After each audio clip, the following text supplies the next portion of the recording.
Good morning and welcome to Get the Tea with Buta. I am Buta Biberaj and I am here with my cohorts, my partners, and my extensively just amazing team of Nick Gothard, Krysta Jones, and today we have the luxury of having Lisa Jones, who usually does not come anywhere near the front of the camera. So today's a half camera day for her. So she's decided to give us the blessings of her photo, but not her face. We're working on that. Priscilla Aybar has not yet been able to join us, but she also in the future will be part of our presentation team. Today, I am very excited to say this. I have with us Elizabeth Guzman. Now, some of you may know who she is. Some of you may not know, but I'll tell you this. When we get done, you will know who she is. And more importantly, you'll know what she does for our community. And you'll be asking yourself is, how did I not know who she was prior to this opportunity? So welcome, Elizabeth Guzman. How are you this morning? I'm doing all right. Thank you for having me, Buta and Krysta and Nicholas and Lisa. Hopefully I will meet you soon. I'm glad to be here and excited to be here to just engage in this conversation so you can get to know who really Elizabeth Guzman is. And I hope you like what I hear. And if you would like to connect with me afterwards, well, this group knows how to reach out to me. So I look forward to continue this conversation as well. And excellent. And thank you. When we put together this show, what we wanted to do is really give an opportunity for our voices to be heard, and more importantly, our community's voices to be heard. And when we were thinking about who we would want on this show, we discussed you, and you came up to mind very quick. And I think it's because of your story resonates a lot with me personally. So I'll share that, and then Krysta and Nick and Lisa can speak to how that resonated with them. But you came to this country with a vision and an aspiration that you were going to live the American dream. And I know some people are aware of it. When I came into this country, my parents brought myself and my total of seven kids over. I was 2.5. I didn't know what the heck they were doing, what not doing. Now that I'm a little bit more mature, I am actually impressed and really in awe of their bravery to leave a country that they were comfortable with and they were integral in that community to come somewhere that they knew no one and make it happen. So I would love to ask you, if you wouldn't mind sharing with us, how did you end up choosing to come from Peru to the United States? Absolutely. Wow, we're going to get really personal here. All right. Yep. So listen, I was the youngest of 4 siblings.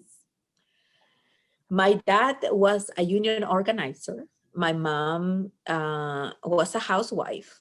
And in Peru, education is valuable. I think that education is what defines you as a person, unfortunately, and higher education. So as being the youngest and my dad being the breadwinner of the house, there were so much resources that he could get access to. So my older siblings were already in private universities, and we do have public universities in Peru, but back then they were taken by the Communist Party of Peru. And by the time it got my turn, it's like, you know what? My parents stuck to me. I remember my dad being in tears telling me, listen, no, we know you are extremely smart. We know you wanna have a profession. I wanted to become a doctor then when I graduated from high school, but they couldn't afford it. And I said, well, listen, I can just apply for a scholarship. I can go to another country and just achieve what I wanted. But our culture and their mentality was not there yet. There's no way that you're going to go by yourself, to a new country. I was able to get a scholarship for a school in Argentina where I had a full scholarship to go to School of Medicine, but my dad wanted me to come with my mom, and the scholarship was not for her, it was only for me. So I have to give that up, and then what they could afford then was to send me to technical school. I went to technical school and became an administrative assistant. I was always passionate about the English language and learn how to speak English while I was living in Peru. I was doing, kind of well, but then I got pregnant. I was 18 years old, and then my world changed. education was just not in the picture anymore of my plans. I became a provider, and then it was all about my daughter, Pamela, who now is 29 years old. So I didn't want her to go through the same, cycle that money had to be an issue in order for her to achieve higher education. And with the salary of a bilingual administrative assistant would not be enough for her. And so I didn't want her dreams to be stopped. I wanted her to do what she wants and that money would not be an issue. So I came to America with $300 in my pocket and a little girl more than 2 decades ago, and I got here in Virginia. And when I got here, educational and professional opportunities became available for me. She was 6 years old and she went to school, and I had to get 3 jobs in order to afford a one-bedroom apartment. I was working at the pharmacy, a fast food restaurant, and on the weekends in a department store with no benefits to be able to afford that apartment in Northern Virginia. But I have what I call guardian angels in my life, people who saw the potential in me, and they helped me and guided me through the process. So I eventually put myself through Northern Virginia Community College and then earned 2 master's degrees. And today I work in the City of Alexandria government as the division chief for administrative services for the Department of Community and Human Services. And the master's degrees that I hold is in public education and social work, and I have built a career in government. So that's what brought me to America. I never knew that the opportunities will be there for me. So then I realized, that I wanted to protect the American dream for other individuals as well. So, and that's when I decided to put myself and run for the House of Delegates, because I didn't want my children to be or feel less of Americans just because their last name was Guzman and they were. So I'm going to ask you some questions on your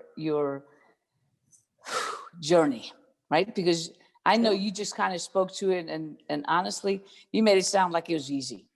And I don't think it was easy. So we're going to get a little bit busy on that. Sure.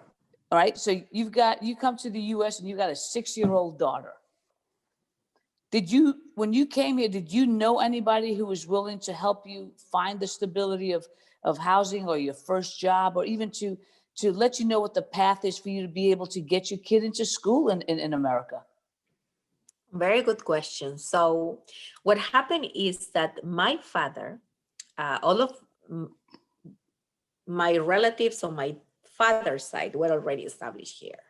I had his sister was established in Chicago, and then his brother was here in Virginia with my cousins. But by the time I got here, they all passed away, and my dad was never interested to get established here in America. He's like, America could come here. I don't need to go there. So, however, I was like, Dad, you just don't get it. There's just not going to be opportunities for me here. So when I got here, I stayed with my cousins, and it was a tough experience. I'm thankful that I was not homeless. But there is, once you get here, of course, I had a few advantages. I was speaking the language. I was younger, so I could get jobs immediately. But while they were still having minimum wage jobs and were living here for over a decade before me. So I think that's where everything started, and in America, you have to pay for everything. So they actually, allowed me to stay with them for a couple of weeks, and they were okay as long as I was not working, because they had plans for me, and their plans was that I was babysitting their children. And I'm like, no, I did not come here to babysit. I came here to work. Right. I needed. So I had, again, guardian angels. One of them is my husband today, who said, listen, you're extremely smart. Children could go to school actually, and I don't mind taking you to get your daughter to be registered to school so you can work. So when that happened, I had to start paying for rent. They gave me a couch, a sofa bed where I was living with my daughter, and I had to pay $250 rent. And then I had to just pay my utilities share, like any other family. So I stayed there for a couple of months, went to live with another cousin that rent me a walk-in closet where I could have some privacy with my daughter, and I paid $350 to stay there for a month. And I'm like, enough, I cannot do this anymore. I didn't came to America to live like this. So what Right. did it take to rent an apartment? So I had a full-time job. I went and applied to get to be eligible for this apartment, and it's like, no, you don't make enough. Okay, fine, I'm gonna get a second job. You get the second job and it's not enough either, and then you get the third job in order to be eligible for a one-bedroom apartment. So that's how it started. It was hard. We didn't have a lot. I was probably living paycheck to paycheck, and I experienced what it was like, what I'm fighting for today. So when I'm fighting for basic days, it's because I've been there. I know what Right. it's like to leave your child at home sick, or you being sick and trying to just put yourself together. So you have to go to work because you can afford those 8 hours. That may not mean a lot for people, but it mean a lot for me, because that could pay for 2 days of groceries, or that could actually pay for what is to pay the rent. So now that I'm in a position to improve the lives of those individuals who are still struggling, who are Right. having 2 jobs or 3 jobs, I start thinking, how many Pamelas are out there?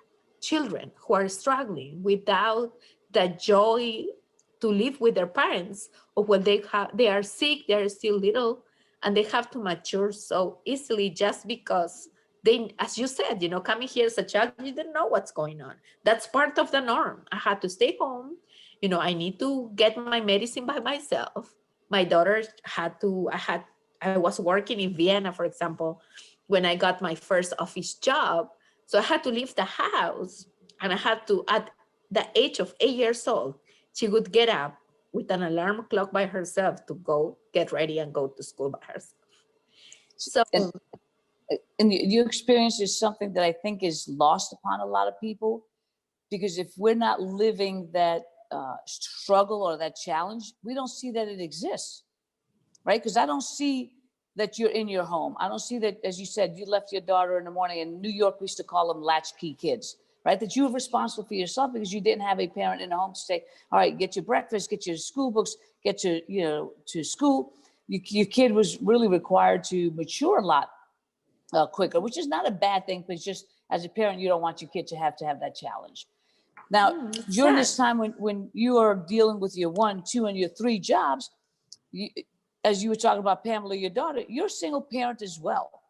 Yeah. How did you manage the emotional part? Because this is what we see a lot of times, and I'm not dismissing the father responsibilities, but moms feel the struggle to always making themselves feel like they're not enough. Like, I wasn't a mom enough. I wasn't an employee enough. I wasn't a daughter enough. It's because you've got all those roles pulling on you.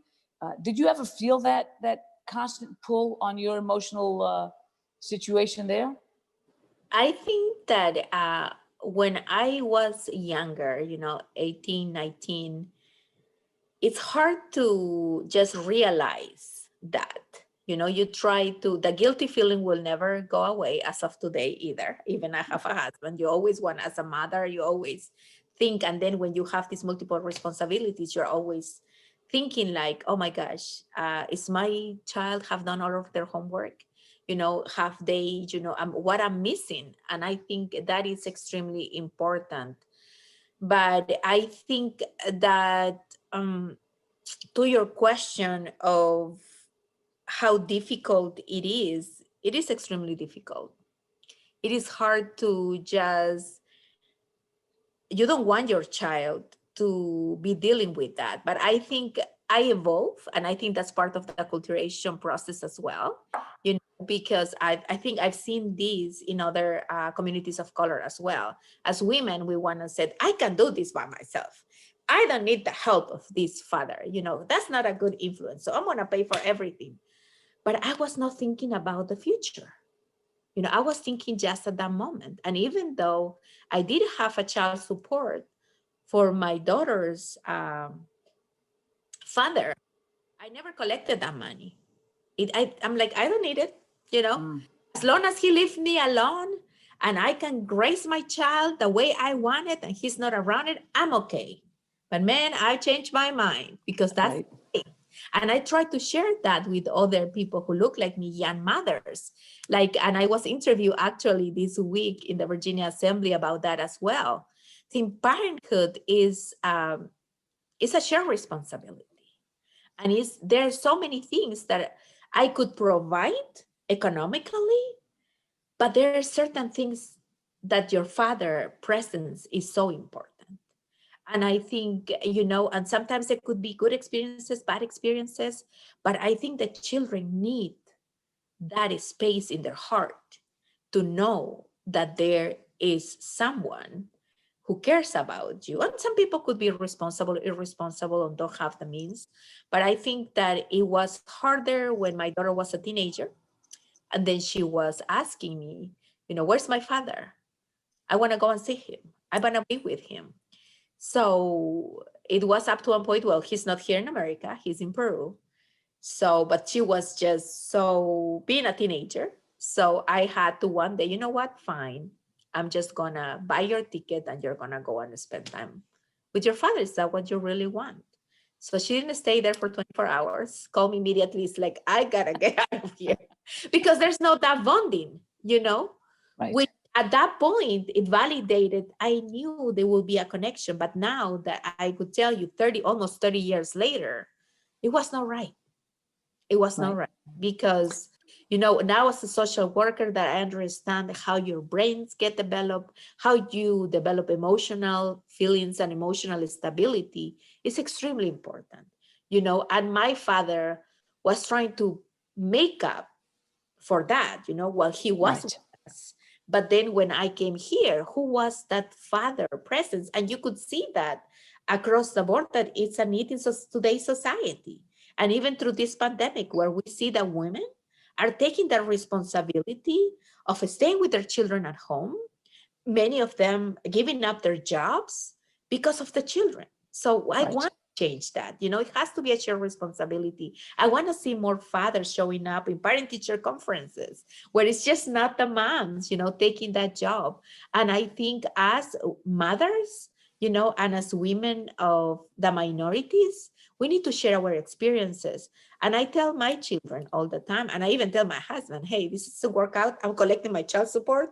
And be a shared parenthood. It's not gonna be by myself. But I think that takes maturity. That takes I can reflect. I wish that parents could have a book where you can read, and these are the do's and don'ts of single, you know, parenthood. But it's not like that. So you learn as you go, and it's even with all your children, and now that I have more, they're all different. You know, Right. why you didn't do this and you do that, or the oldest one is telling the young, oh, you didn't let me do that. How can they get away with all of that, you know? But my child is Pamela. It's a good child. She is still living with me, and she works right now in Fairfax County government, and she works in Prince William County as well. And she is really into human services and providing services for children with special needs. That's her passion. But I told her that it's time for her to transition out because I can. That's another part of acculturization as well. You know, it's like because where I come from, children are used to stay with their parents until Right. they get married. And I'm like, no, we are in America. Here it's different. And I think more than that, I wanted her to learn what is like, you know, it helps you by being independent, you know, to manage your finances better, plan for the future. You know, how are you, what is going to happen? Like in Fairfax County, they have a retirement program after 25 years of service. So Right. she already have 10 under her belt. So I said, okay, so then what are you going to do next? You know, so I enjoy her presence being here, being able to see her more often. But that's something that we need to work on, I told her. Yeah. I don't know about Nick or Krysta, but I didn't move out of my parents' house until they started charging me rent. And I was like, wait a second, if you're charging me rent, I'm gonna have my own place. Because before that, I was like, Exactly. this is kind of convenient. I could have that all that free flowing cash to do what I wanted to. But when it was a when there's a hook in the cost, I was like, yeah, no, it's time to change. But you're right. No, It's a but good the way to only give her thing what I independence. don't do that is because when you pay rent, then you think you have rights. I pay rent, so I don't want to get there. So I like to be the queen of my house. So I'd rather get money. She can collect money, pay money somewhere, because I know those, and I will not like that. So it's better if she just goes and pays somebody else. I'm okay with that, but she has to just learn, to be an adult. And Yeah. what is And to be an adult here? I'm not eternal. I tell her I have to I could happen something to me. And actually, I said, if something happens to me, you're responsible for your younger siblings. And she's like, wait a second. yeah, yeah. But the coolest thing from you sharing that with us that I come away with is your strong sense of family. Because a lot of times what we're seeing nowadays is people can't wait to leave their families. And there's a difference between you moving out and being independent versus you moving away to be separated. And family, really, at the end of the day, they may be your harshest critics, but they are literally your staunchest supporters. I said to you that I grew up with, by the time we came to the United States, soon thereafter, we had added one more kid. So I'm one of 8 kids. We used to fight all the time. Mm-hmm. But God forbid if somebody outside our house said anything about my brothers and my sisters, that was not acceptable at all. I could call them every name in the book, but nobody else could do that. So that's yep. The tightness of the family. So that's really good to hear. Oh, and you miss it once you are here. As you said, it's really hard because sometimes there are certain things that you don't value because they're always there, right? Your family is there, your community is there, the food is there. So I get here and I had to learn how to cook. I had to learn how to survive. So we didn't have YouTube back then, where you can look up the recipe. So I'm like calling my mom, how do I do this? I do that. So, but then you miss that, you miss family. You miss someone that you can talk at night, and your sisters and your cousins and your friends from that you grew up with. So it's really important. And I think what I tell my children also is like, at the end of the day, because I want them to be close to the family that we have here in this country, because I said, you know what, when you guys grow up, I wanted you to do those family picnics where you get together, at least because you have someone that is going to get your back, somebody that cares about you, that it's blood related or through, so I think that is very important. Family, we are very family oriented. That's very cool. And I like how you present to the community as if the community is an extension of your family. Because this week you appeared before the General Assembly and you were talking about the governor's schools. And you were talking about it, and the way it resonated for me is because, as I indicated to you, my family came to this country and my dad was very persistent and insistent that we were going to get an education. Mm-hmm. Because he did see that as being your trip ticket to where you wanted to be and how you can do it. So that if you were going to make decisions, it was going to be because you wanted to and not because you were forced to. So even as an immigrant family, he really pushed education upon all of us.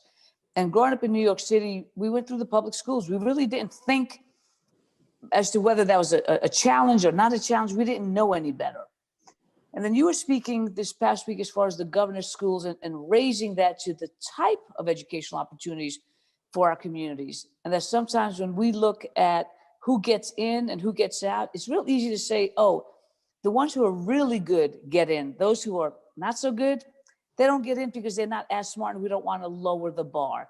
But you took a different position on the issue of education this week. Do you mind sharing with us your position and then why you were so steadfast with voicing your passion in that? Well, I think that when I see, as we look at every system in government, when you look at the demographics of a school, and that has happened in my professional career too, and when you are doing human services, you look at the people that you are helping. And I always like to compare those to the demographics of that area. And when you see that demographic do not match, in between where the school is located and the community that is represented by, then there is a problem. And many people assume, well, it's because these children are not smart. It's because these children, they are not smart enough. And that is not true, And I think that many times, number one, I was part of the work group who developed the bill, and I wish we could have a better bill, to be honest with you, but it's what we can get. So it is Right. what it is. But I think that there are not good opportunities for people to do outreach, and how sometimes on those programs, they list a meeting. We're going to meet in the cafeteria at this time on this date. You have 5,000 students. You see 5 students, 5 families showing up. That's a problem. Mm-hmm. It's a problem because that means that your communication is not effective. Now, I challenge these school principals from these governors' schools in the conversation. So what do you do with that data when that happens? And they are like, well, we'll try to hold a second meeting. And I'm like, okay, so how do you decide when is going to be your meeting? Did you contact, how is that possible? And it's like, no, we don't. We just select the following Wednesday and the next month. But that's not how it works. You have this data before you and you're not using it. If you are seeing, and then I went into, so is that advertised in how many languages? Oh, what do you mean? And I'm like, well, actually, Virginia is extremely diverse and we speak like 20 languages in this country, in this Commonwealth. And then how do you reach out to them? So I realized, that there were, and then that comment that I had back, which I found it very offensive too, was that, well, what about if we do some recruitment through those who get reduced or free meals? And I'm like, what are you talking about? So are you saying the people who look like me are eligible? We get free lunches, and that's why we have to get to this spot. You know what? That is absolutely wrong and unacceptable, because I've never was eligible for a free meal. And for people who's listening, if you have a full-time job in Virginia with the $7.25 with a family of 2, you are not eligible for nothing for free. Nothing. So so I think that conversation started there, and is the strategy of communication, the lack of diversity. When I look at the numbers of the schools, I think that I shared the demographic, the numbers for Richmond, but actually that is not different than Fairfax, and the governor's schools here, because you look at the numbers and the demographics do not match the representation. So these schools have been an opportunity for those who were on top of the news, who have the luxury to just be available for those meetings, who pay thousands of dollars to pay the test and come number 1 on the test results. But then there's other people out there waiting, and not because they are not smart. And to be honest with you, we're starting this, but we need to realize that in order to be eligible for these governor's schools, you need to have advanced math. So it's by 8th grade. You are not taking advanced math. Your opportunities are over. Right. So you have to make these decisions actually since you finish elementary school, where you have to push your school to test your children, because they won't come and tell you your child is smart and it has straight A's and is eligible for these services. We live right now in a place where you have to fight for every service for your child. And then you have to push the school and make your case, because we are challenged, under a Republican majority, public education has been defunded for 26 years, but it doesn't. And I tell these people, we need to just think outside the box here. We need to start this campaign of diversifying the schools by doing a campaign since these children are on 5th grade and seeing what opportunities are out there. Knowing that if they could take the extra math in the summer, they could actually make up a grade and be eligible for this school. But nobody explains that to you. You learn that, and I've interviewed multiple alumni from the governor's school. They created their clap as well, and they have talked to me multiple times, and they have said that for the children of color that are there, they pretty much figure it out themselves how to get there. But it's not that they were given the opportunity or were invited to join the governor's school. So it's just wrong. So when they are thinking that just because they bring more people of color, that we're going to lower the the bar of the school, so the schools are going to reduce the quality, that's extremely offensive. And my colleague, not said it once, but multiple times. And then the following day, he was trying to change his position and trying to explain, why did I say that? And I'm like, no, it's too late. I tried to bring it up to your attention in subcommittee, in full committee, how offensive that sounds. And you continue to use it. It's just, and then he wanted to get into a debate about schools for choice. And I'm like, no, we have to, fully fund public education first. But that's where I come from, and I think these are personal stories, of myself and just navigating for having additional services for my own children. But then how many people is out there that don't have that opportunity? And even, myself, who you see, I'm an elected official, I should know these things. That did not happen. I'm an 8th grader right now. And as we were talking about this governor's school, my son was not taking advanced math. So it's like, okay, I want him to be tested on to be tested on 8th grade. No, it's too late, ma'am. He cannot be tested anymore. So but at the same time, I had a 6th grader, and my 6th grader was able to be tested, and she's taking advanced math now. But if it happens to me, could you imagine how many Virginians are out there who do not have this opportunity? So that's something that I am passionate about, and I wanted to continue to change and see more change and see how we are going to diversify these governor's schools and opportunities. We don't want to discriminate anyone. We just want to make sure that there is a transparent process, that these governor's schools are doing their job when they have to do the outreach part, because that's what is the most important part. Where they are doing outreach, they need to make sure that they meet the community where they are. Them give this information in the way that the community is gonna get it, because otherwise there's gonna be talent left out there, and sometimes it's gonna be too late for them. So I have a question. Oh, go ahead.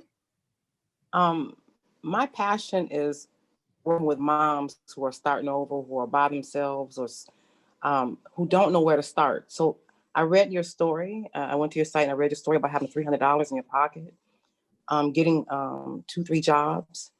What would you suggest? I know there's no clear answer, but just advice.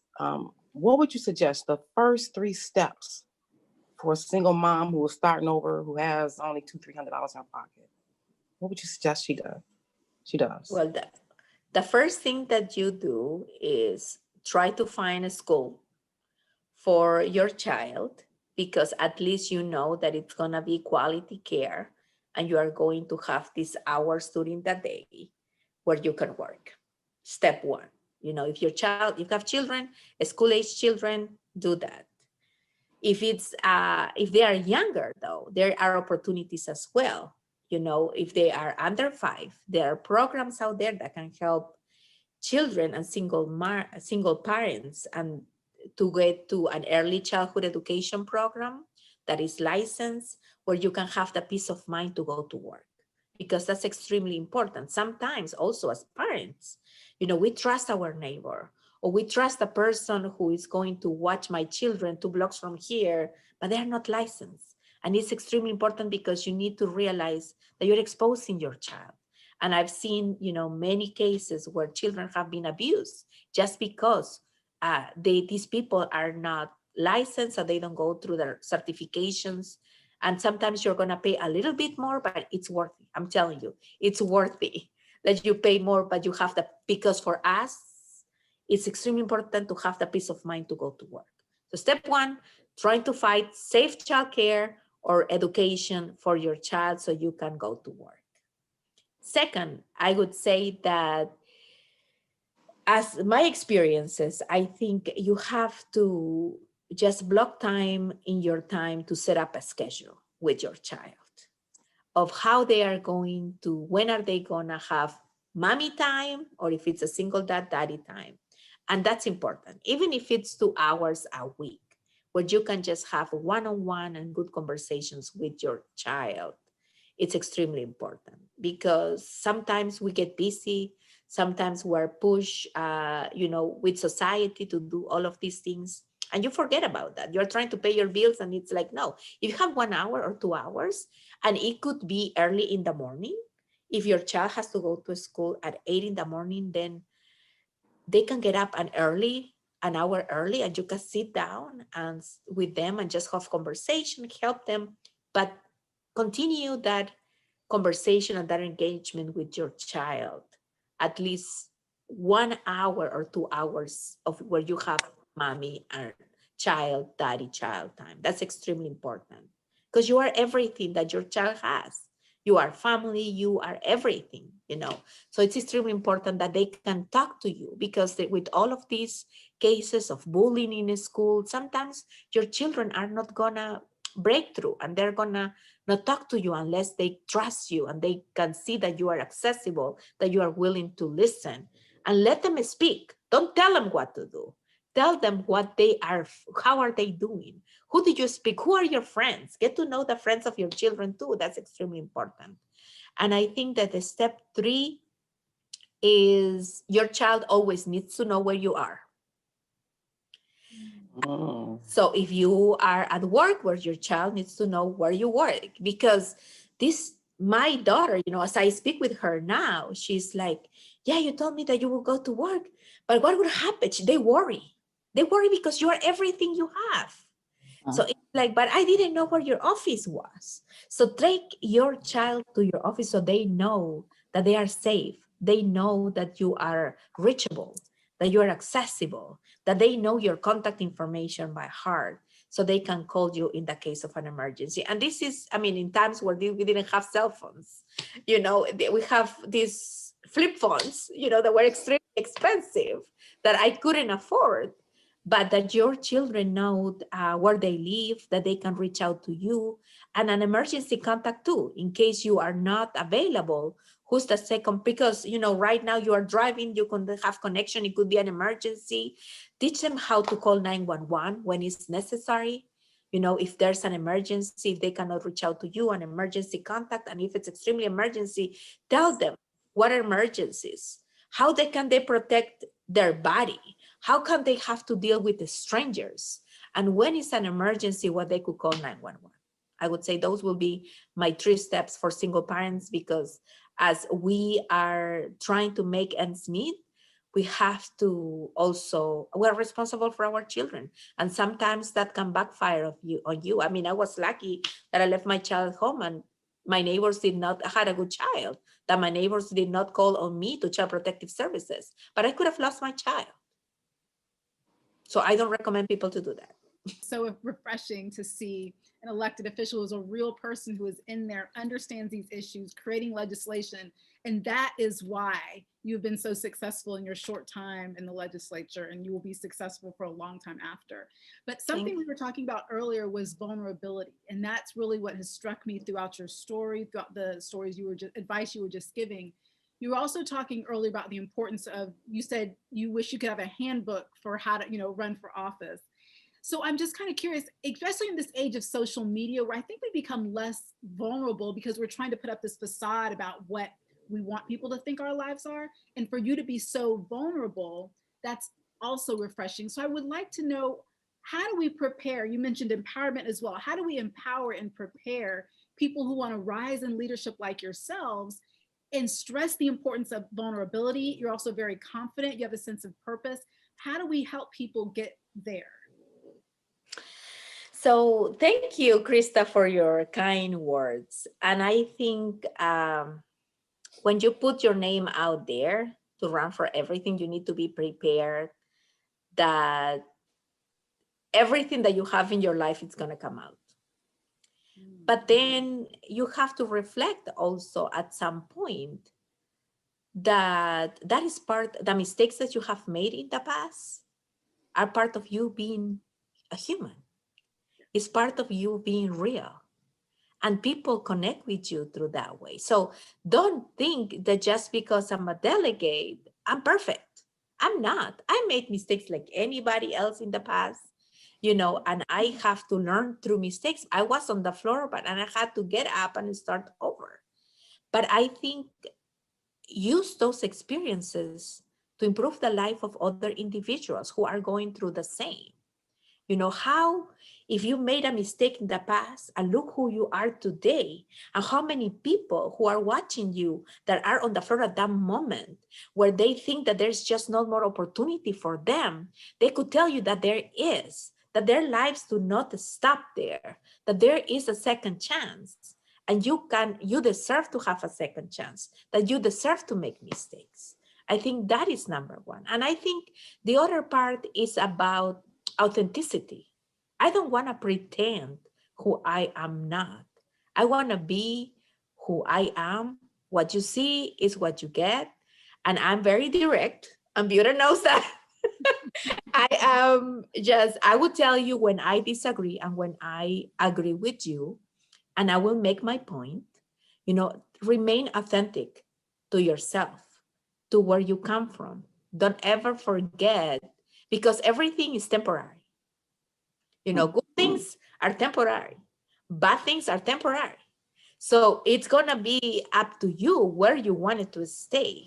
So it works the same way, It's like when you are going through a bad situation, think that it's temporary, that it's gonna go away and you're gonna have a second chance. But then remember that when you are facing good times, it is your job to pave the way for the future generations, for those people that are looking up to you. You are paid, and it's extreme.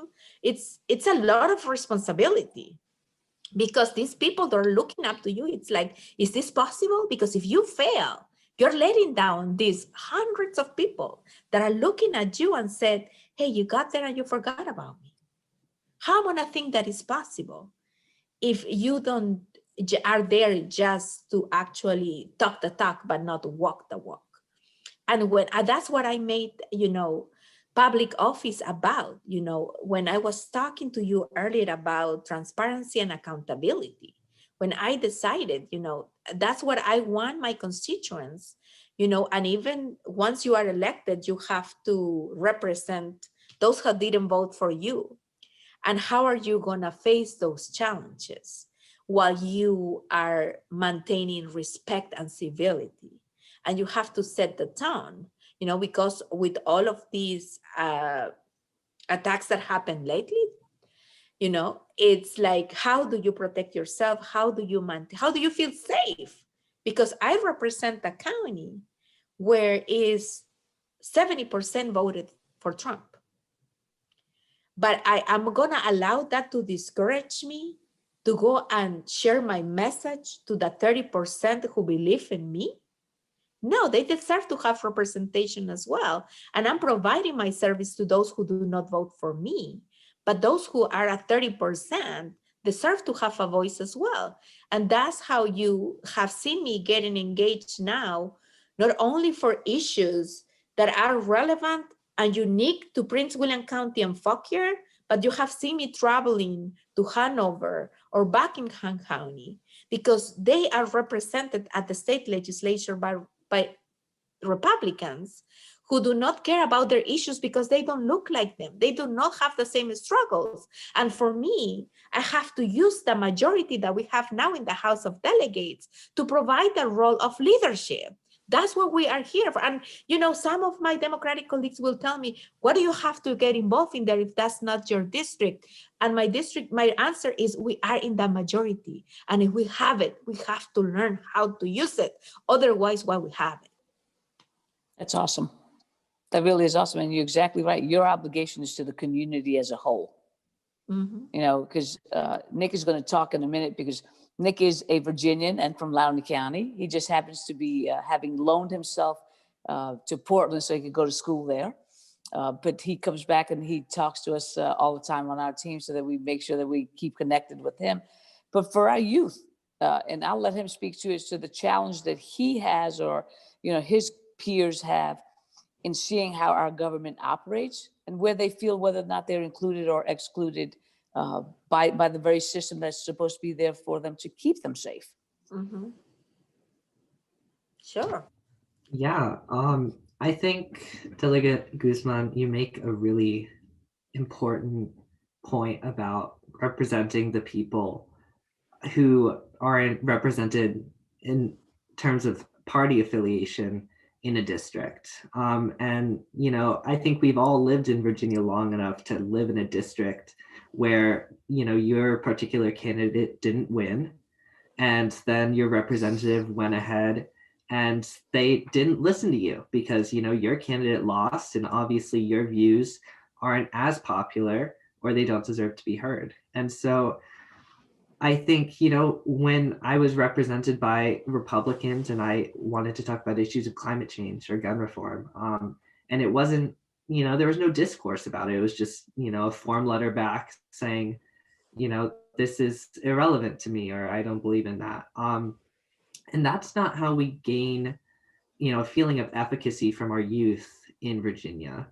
You know, the first step is including them in the process. And I think of, you know, the recent bill in the House of Delegates about excused absences for civic participation for high schoolers, you know, and working with the Virginia teen Democrats and Republicans to get it passed, you know, and that's one of the biggest youth accomplishments that I've seen in Virginia in a long time. And it makes them feel heard and involved. And it's all the more effective because it was done in a way that includes everyone. It wasn't a strictly Democratic or Republican issue.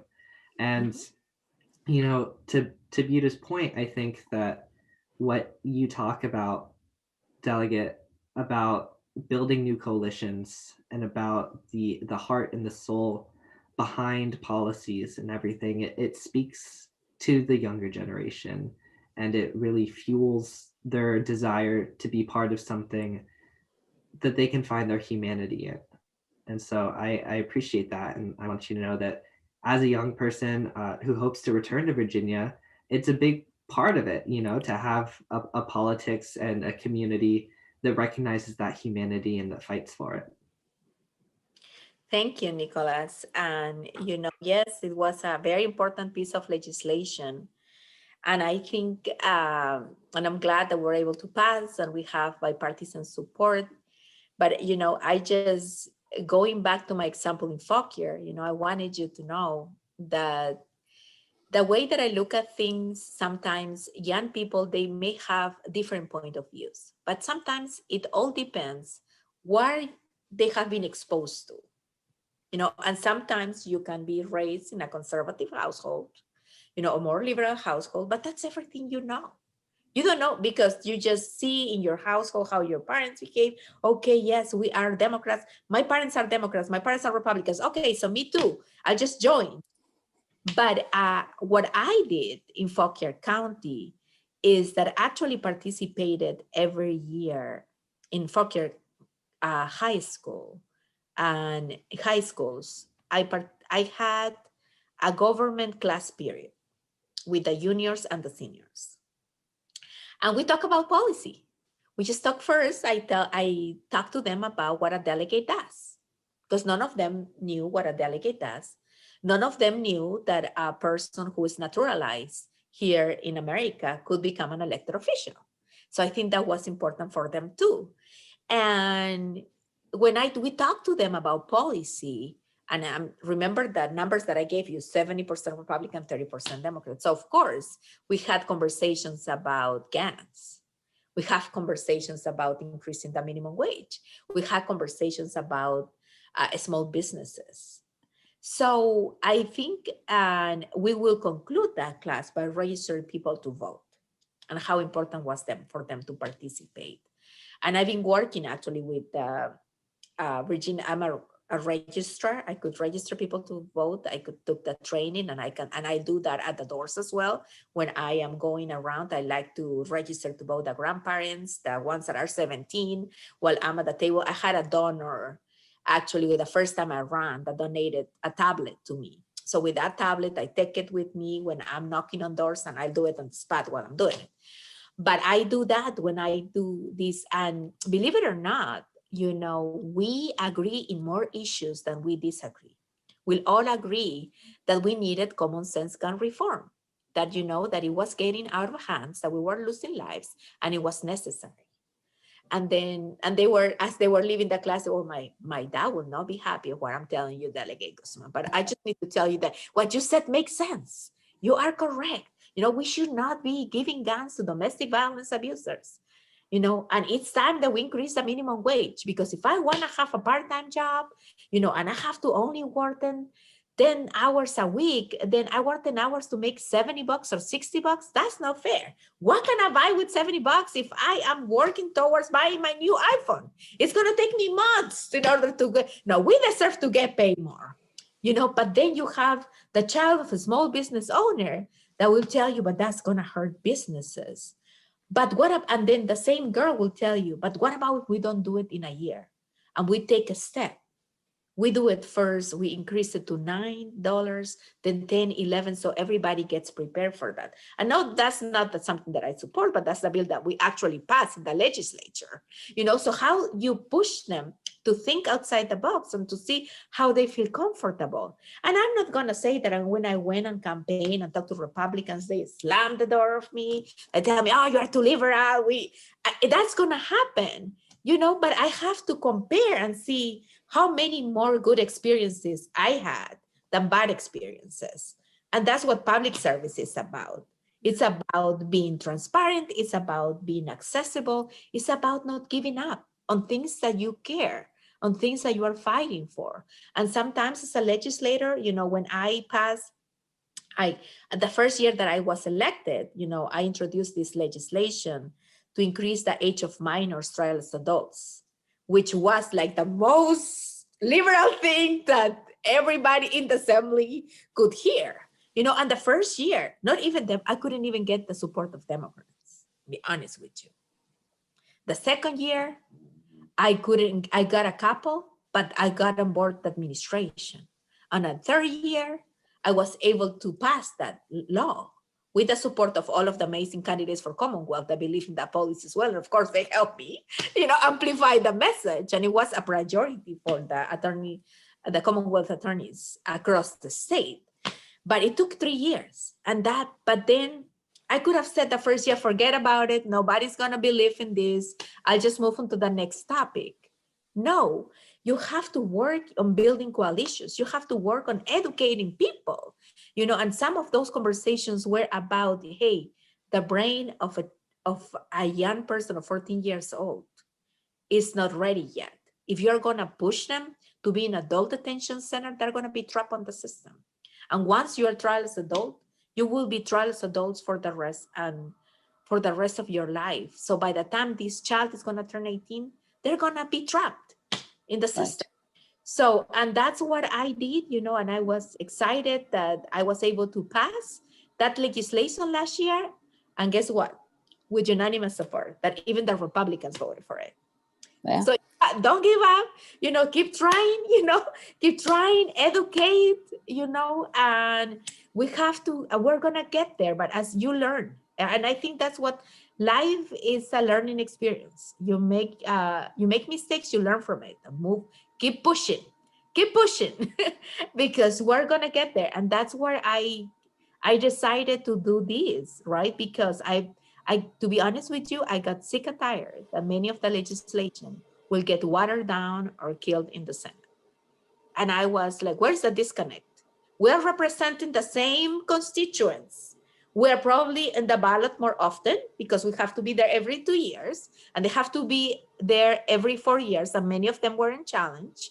So I said, okay, so I need to go there because I need to be that voice. I need to bring this movement to the Senate because I pledged to be an active caucus member. I want to be there to see how can we not pass a paid sick days legislation when Democrats in charge? I narrow it down all the way down to essential workers. So now this week I have to work on the senators in order for them to support this legislation. and I will be extremely upset if that doesn't happen, but I'm going to make my case, and I will ask for your help and your activism to talk to them as well as the senator from Loudoun County. There, I know Barbara Favola is in favor, and she is not, but she's not in commerce and labor and needs to get out of commerce and labor. But your other senator represents Loudoun County, and he is in commerce and labor. So I need your help. I need you to tell them that that's the right thing to do. Because at the end of the day, there is 1.2 Virginians that do not have access to anything, do not have access to pay time off. There's still people who are facing the same reality that I faced over 2 decades ago. And I was blessed that I could not get in trouble, but Buta knows that I could have, then what it could happen to those individuals. So that's what I am making this my case, and that's what I decided to go in public service. And some people would say, hey, why do you want to go? Why do you want to stop being a delegate and then go to the Senate? And I said, because there's a role for me there, and the role for me there is to be that fighter, to have these conversations, to be part of the conversations, to find what is that disconnect. And that's what I'm in on this race to make my case so we can bring that change and move beyond the Senate so we can bring more change to Virginia. And I appreciate you very much because you raised a couple of issues. And really, I love the message of hope, which is, I'm going to change your words a little bit, just paraphrase it, but basically you're going to come up against a wall or a closed door. And then if you leave that door closed, you can walk away and not come back and nothing will have changed. Or you can keep knocking on a door and it doesn't open. Or like yourself, then by the third or fourth time, you knock down the door and guess what? Now you have an admittance and you can come inside. So that's very cool as far as your persistence. And that is really the message that we want to share with our community. You are always going to be challenged. Life is not intended to be easy. And I think this is why we have to think about what we are facing. We always think, well, tomorrow's going to be easier. Tomorrow's not going to be easier. It's going to be a different challenge. But we have to work on today falling and getting up to convince ourselves that we can get up. And you with your position and your opportunities, not just in your community as a neighbor or a mom or a family member, but as a delegate and a representative not just those who voted for you and not just those who are in your counties, but Commonwealth-wise. You represent them to make it better for all of us.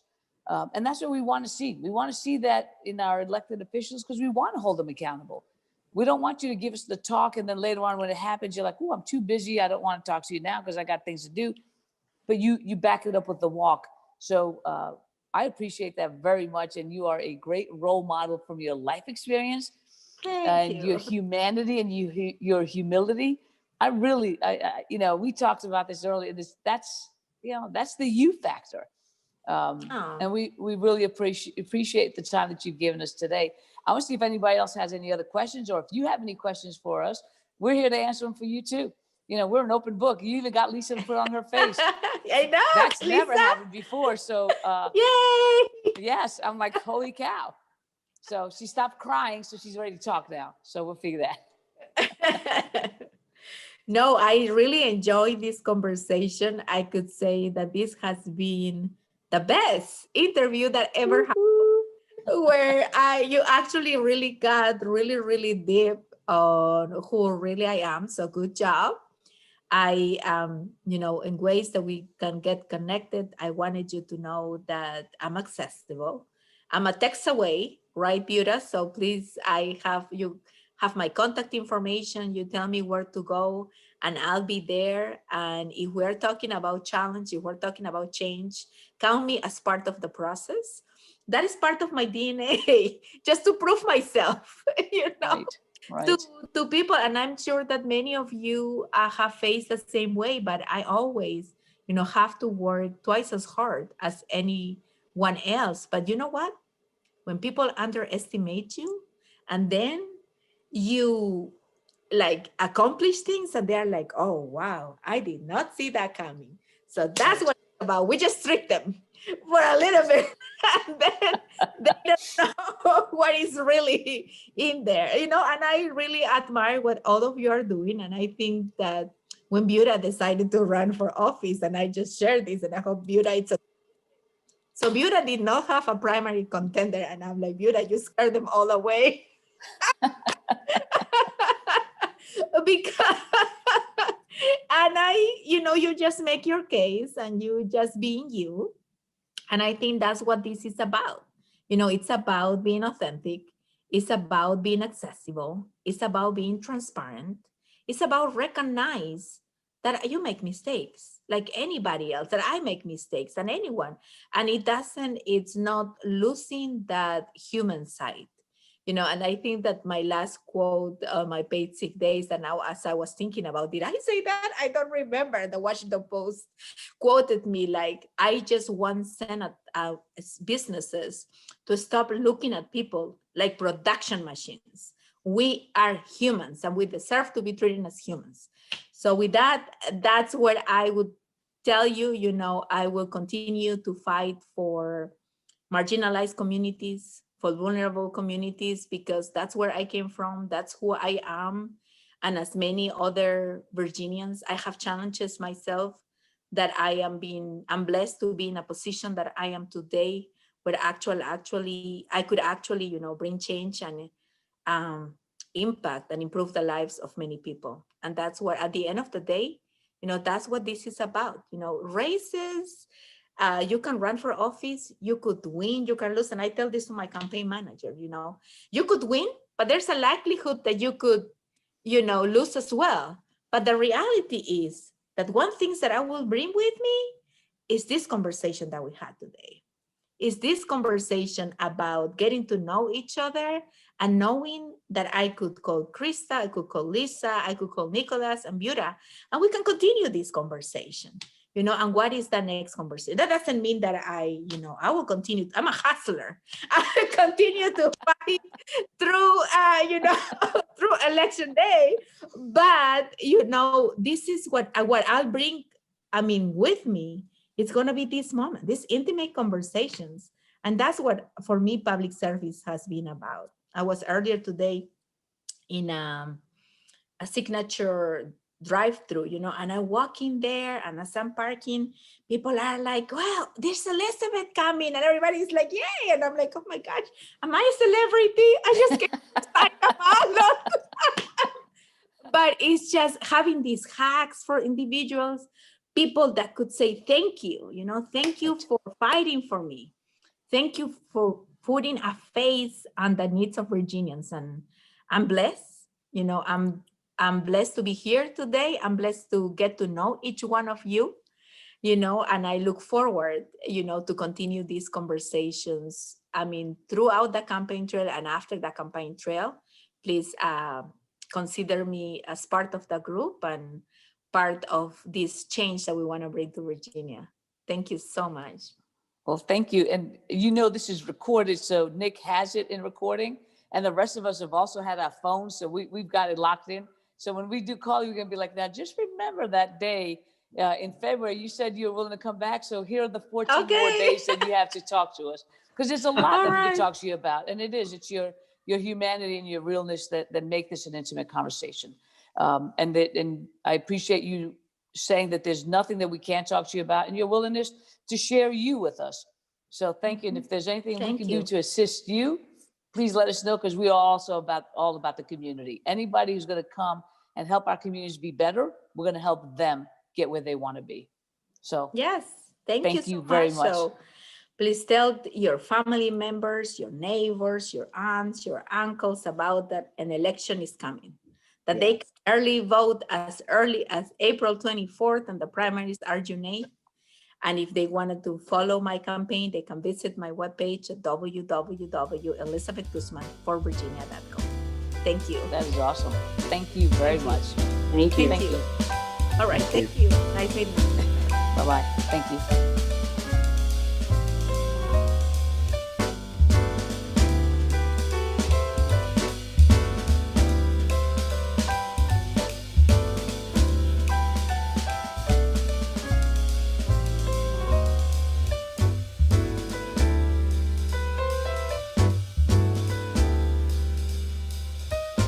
That was awesome.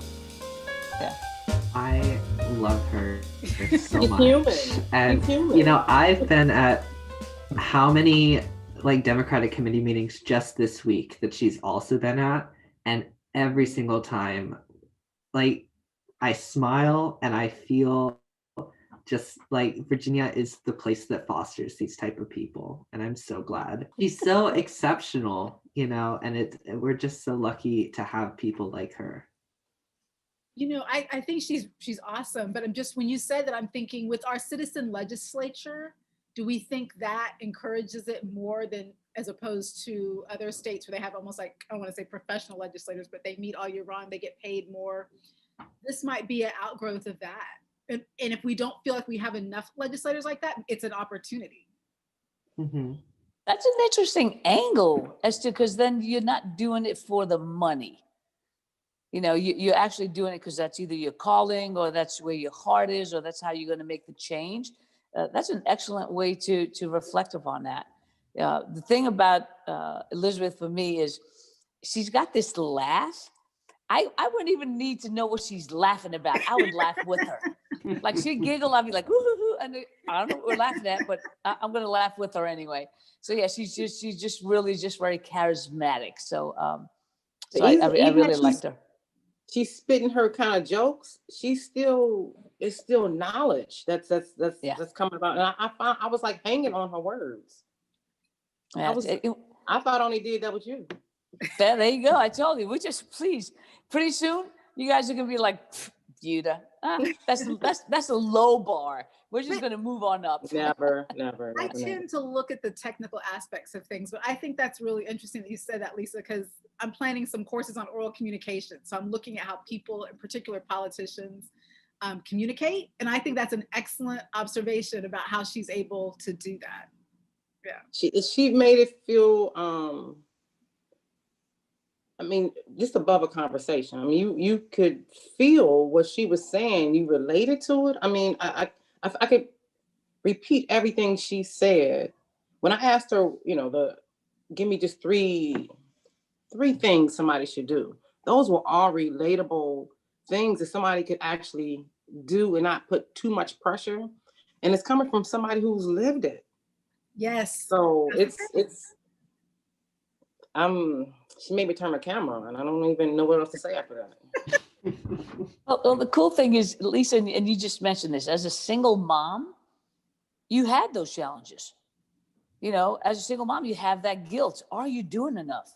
You know, and I think single parents and parents even in general view themselves like being not imperfect, but just like so much worse. And it's like, no, you do the best you can as a parent.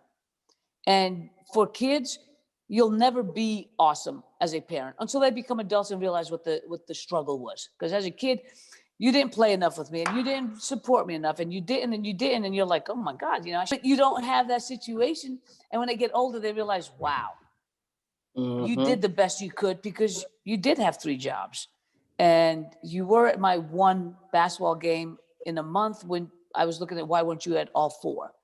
But these are things that really are nice to hear, because I say this for myself. In all the years that I have lived, I still realize how immature my thinking is, in that I look at people and I see who they are today. And until we have conversations like this, I don't see how you got here. And the how you got here is so awesome, because you're like, these are the stories that we need to tell, because it's going to empower the next person. So yeah, she's got it.